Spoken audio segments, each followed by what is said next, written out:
زمین سے 480 فیٹ اونچے 4500 سال پرانے اس پیرامڈ کے اندر ایسا کیا تھا جس کو صرف دیکھنے کے لیے ریسرچرز نے ایک روبوٹک کیمرہ پیرامڈ کے اندر بھیجا۔ ایک جگہ پر آ کر روبوٹک کیمرہ رک گیا کیونکہ اب اس کے سامنے پتھر کا ایک سلیب تھا۔ ریسرچرز کا ماننا تھا کہ اس سلیب کے پیچھے ضرور کوئی ایسا راز چھپا ہے جو پچھلے 4500 سالوں سے دفن ہے۔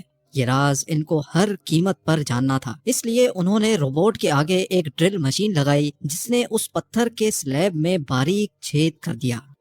اب اس چھید کے اندر ایک کیمرہ بھیجا گیا جس نے سلیب کے اس پار ایک ایسا منظر دیکھا جو پچھلے 4500 سالوں سے کسی نے بھی نہیں دیکھا تھا۔ زیم ٹی وی کی ویڈیوز میں ایک بار پھر سے خوش آمدید۔ ناظرین، مصر یعنی ایجپٹ میں ٹوٹل 138 اونچے ترین پیرامڈز موجود ہیں جنہوں نے پچھلے ہزاروں سالوں سے درجنوں ارتھکویکس اور کئی خطرناک طوفان کا سامنا کیا، لیکن مجال ہے ان میں سے کوئی ایک بھی ادھر سے ادھر ہوا ہو۔ ان میں سے سب سے اونچا اور بڑا pyramid the great pyramid of Giza کہلاتا ہے، اور اس پیرامڈ کی بیس کا ایریا 13 ایکرز ہے۔ یعنی اس پیرامڈ کے اندر حیرت انگیز طور پہ ایک دو نہیں بلکہ پوری 9 فٹ بال فیلڈز آرام سے فٹ آ سکتی ہیں۔ ایک ایسٹیمیٹ کے حساب سے اس پیرامڈ میں ٹوٹل 23 لاکھ بڑے بڑے پتھروں کا استعمال ہوا، جن میں سے کئی پتھروں کا وزن 50 ٹن بھی تھا۔ اگر اس کے ٹوٹل وزن کا اندازہ لگایا جائے تو اس پیرامڈ کا وزن 60 لاکھ ٹن ہے، جو 12 برج خلیفہ کے وزن کے برابر بنتا ہے۔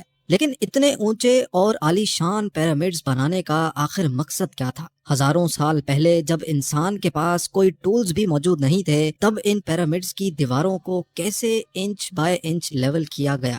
کیسے 50 ٹن وزنی پتھروں کو اسکوائر شیپ میں کاٹ کر بغیر کرین کے ہی 480 فیٹ اونچائی تک پہنچایا گیا؟ اور ان کو بنانے میں ایسے کون سے انجینئرز کا ہاتھ تھا جنہوں نے ان پیرامڈز کو ارتھ کو ایک پروف کے ساتھ ساتھ ان کی تمام سائڈز کو ایگزیکٹلی 51.5 ڈگری کے اینگل پہ سیٹ کیا؟ یہ سب آپ جان سکیں گے آج کی اس ویڈیو میں۔ تو آئیے شروع کرتے ہیں۔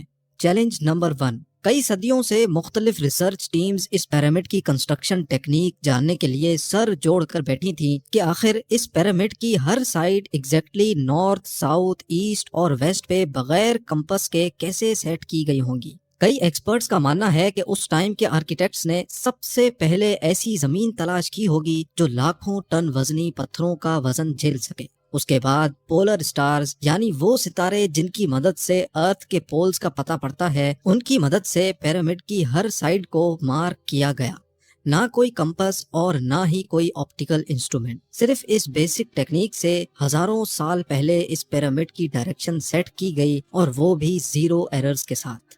Challenge number 2۔ اگلا چیلنج تھا زمین کو لیول کرنے کا۔ جس 13 ایکڑ کی زمین پر اس پیرامڈ کو بننا تھا، اس کا لیول تھوڑا سا بھی آؤٹ ہوتا تو 23 لاکھ پتھروں کے اس پہاڑ کا کھڑا ہونا بالکل بھی ممکن نہیں تھا۔ اب اس زمین کو لیول کرنے کے لیے اس ٹائم کے انجینئرز کے پاس نہ ہی لیزر لیولر تھا اور نہ ہی ببل لیول۔ ایکسپرٹس کا ماننا ہے کہ کنسٹرکشن سائٹ کی چاروں سائڈز پر کھڈا کر کے اس میں پانی ڈالا گیا ہوگا، اور پھر ایک سائیڈ کے پانی کے لیول سے دوسرے سائیڈ کے پانی کے لیول کو میچ کیا گیا ہوگا۔ جو زمین کا حصہ پانی کے لیول سے میچ نہیں کر رہا ہوگا، اس کو چھینی اور ہتھوڑوں کی مدد سے کاٹ کر لیول کیا گیا ہوگا۔ کئی ایکسپرٹس کا ماننا ہے کہ اینشینٹ ایجپشنز نے اس سمپل ٹول کا بھی استعمال کیا، جس کی دونوں سائڈز پہ لکڑیاں اور اس کے ٹھیک سینٹر پہ ایک رسی سے پتھر بندھا ہوا ہے۔ اگر پتھر زمین سے ٹچ ہو گیا اور اس کی رسی ٹھیک سینٹر لائن پہ آ رہی ہوگی تو اس کا مطلب ہے کہ بیچ کی زمین پرفیکٹلی لیولڈ ہے۔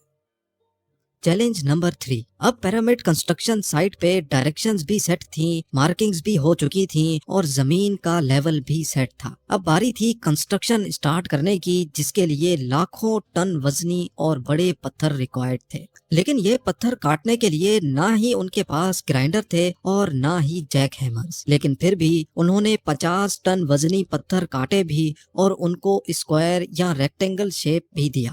لیکن آخر کس کی مدد سے؟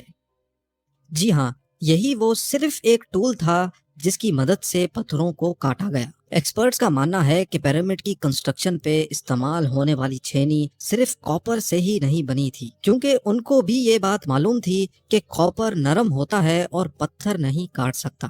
اس لیے اس میں ایک کیمیکل آرسینک بھی شامل کیا گیا تھا۔ کاپر اور آرسینک سے بنائی جانے والی یہ چینی لکڑیوں کے ہتھوڑوں سے پتھروں پر ٹھوکی جاتی تھی اور کئی گھنٹوں کی محنت کے بعد بڑے بڑے پتھر شیپ میں لائے جاتے تھے۔ Challenge number 4۔ اب چونکہ یہ خاص قسم کا پتھر جس کو آج لائم اسٹون کہا جاتا ہے، اس کی کٹائی پیرامڈ کنسٹرکشن سائٹ گیزا سے 250 کلومیٹر دور ٹورا کے شہر میں ہو رہی تھی۔ اب مسئلہ تھا یہ پتھر گیزا تک ٹرانسپورٹ کرنے کا۔ ہر ایک پتھر 50 ٹن یعنی 50,000 kg کے برابر تھا، جو تقریباً 3 پیسنجر بس کے وزن کے برابر بنتا ہے، اور ایسے 23 لاکھ پتھر صرف ایک پیرامڈ میں استعمال ہونا تھے۔ اتنا زیادہ وزن ٹرانسپورٹ کرنے کے لیے نہ ہی اس دور میں کوئی جانور کام آ سکتا تھا اور نہ ہی ان کے پاس ٹرکس موجود تھے۔ حتیٰ کہ اگر آج کل کے جدید دور میں بھی یہ کام کرنا پڑے تو ٹرانسپورٹ کمپنیز کو اچھا خاصا ٹف ٹائم آئے گا۔ حیرت انگیز طور پہ یہ کام ورکرز اور کشتیوں کی مدد سے کیا گیا۔ جی ہاں، ٹورا اور گیزا کے درمیان موجود ریور کا فائدہ اٹھایا گیا اور بڑی بڑی کشتیوں میں پتھر لاد کر پیرامڈ سائٹ پر پہنچائے گئے۔ ایکسپرٹس کا ماننا ہے کہ یہ کام اتنا آسان نہیں تھا۔ شپس میں اتنے بڑے پتھر کی لوڈنگ اور ان لوڈنگ میں کم سے کم بھی 500 مزدوروں کی آرمی ایک ہی وقت میں لگائی گئی ہوگی۔ Challenge number 5۔ جو ایکسپرٹس کی ٹیمز پیرامڈ کی کنسٹرکشن پر ریسرچ کر رہی تھی، ان کو اب اپنے کئی سوالوں کے جواب مل چکے تھے، لیکن ایک بات ان کو ہر وقت ستا رہی تھی کہ لائم سٹون کٹ بھی گئے، ٹرانسپورٹ بھی ہو گئے اور کنسٹرکشن کے دوران ایک کے اوپر ایک لگنا بھی شروع ہو گئے۔ مسئلہ یہ تھا کہ پتھر اتنی اونچائی تک آخر پہنچائے کیسے گئے ہوں گے۔ کئی ایکسپرٹس کا ماننا ہے کہ پیرامڈ کی کنسٹرکشن سے پہلے ہی یہ پلان کر لیا گیا تھا۔ یا تو یہ اسپائرل ٹریک کے ذریعے اوپر گئے ہوں گے یا پھر زگ زیگ طریقے سے، لیکن یہ بات تو طے ہے کہ 50,000 kg کے پتھر اوپر مزدوروں کی آرمی کی مدد سے ہی کھینچ کر گئے ہوں گے۔ Challenge number 6۔ بات صرف لاکھوں مزدوروں چھینی ہتھوڑے سے لائم اسٹون کاٹنے اور اتنے بڑے پتھروں کو ٹرانسپورٹ کرنے کی ہی نہیں تھی۔ اس پیرامڈ کے اندر کمپارٹمنٹس، ان کے اندر جانے کا راستہ اور کئی چھوٹی چھوٹی سرنگیں بھی بنائی گئی تھی۔ باقی سب چیزیں تو ٹھیک تھیں، لیکن ایک چیز ایکسپرٹس کو حیران کر گئی، اور وہ یہ تھی کہ اندر کے کمپارٹمنٹس میں جو پتھر استعمال ہوا تھا وہ لائم اسٹون نہیں بلکہ گرینائٹ تھا۔ جی ہاں، گرینائٹ ایک ایسا پتھر ہے جو ڈائمنڈ کے بعد دنیا کا سب سے سخت ترین اسٹون مانا جاتا ہے۔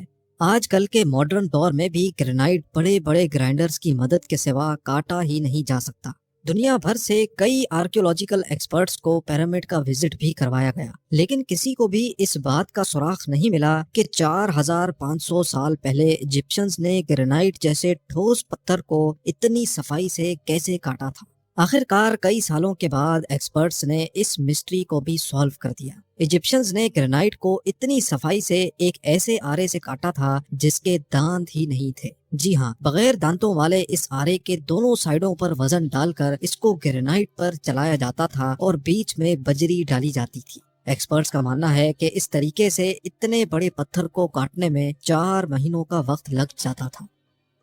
آخرکار پیرامڈز بنانے کا مقصد کیا تھا؟ ان پیرامڈز کو بنانے میں کتنے مزدور ایک ہی وقت میں کام کرتے تھے، اور روبوٹک کیمرہ نے جب پیرامڈ کے اندر پتھر کے سلیب میں سوراخ کیا تو اس کے اندر وہ کون سا منظر دیکھا گیا جو پچھلے 4500 سالوں سے کسی نے بھی نہیں دیکھا تھا۔ یہ سب اور اس سے بھی زیادہ آپ جان سکیں گے اس ویڈیو کے پارٹ 2 میں۔ آپ لوگوں کے پیار بھرے کامنٹس اور لائکس کا بے حد شکریہ۔ ملتے ہیں ویڈیو کے اگلے شاندار پارٹ میں۔